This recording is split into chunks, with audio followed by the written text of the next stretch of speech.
পাখির চোখে দেখাবো আজ ঝিনাইদহের শৈলকুপা উপজেলার গাড়াগঞ্জ মিয়া জিন্না আলম ডিগ্রি কলেজের খেলার মাঠ, তার সামনেই ছোট্ট এক টুকরো গ্রাম এবং পাশেই দুই নদীর মোহনা, যেখানে মিলিত হয়েছে কুমার নদ এবং কালী নদী।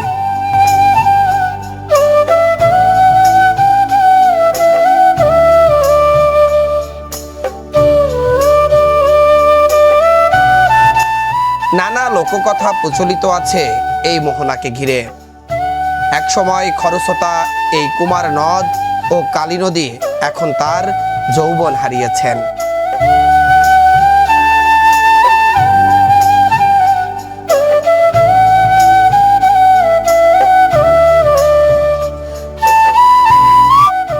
শুধু বর্ষাকালে এখন এই নদীতে পানি থাকে, বছরের অন্যান্য সময় কালী নদী একেবারেই শুকিয়ে যায়।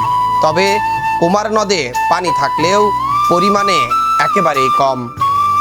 স্থানীয়দের দাবি, কুমার নদ ও কালী নদী পুনঃ খনন করে আবারও যদি তাতে সারা বছর পানি রাখা সম্ভব হয়, তবে আবারও জীব বৈচিত্র্য প্রাণ ফিরে পাবে।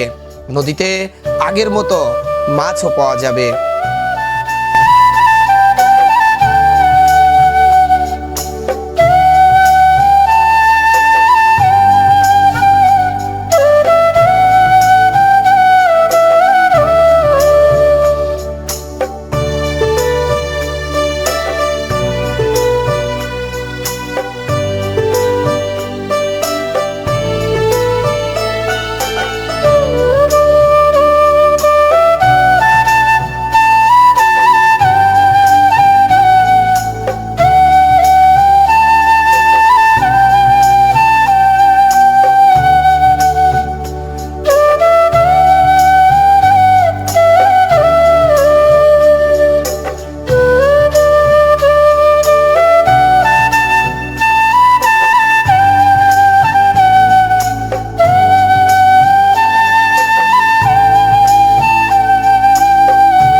ভালোই লাগছে।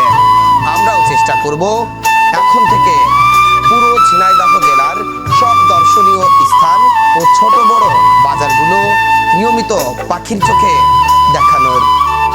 আর এই ভিডিওগুলো দেখতে হলে আমাদের সাথেই থাকতে হবে।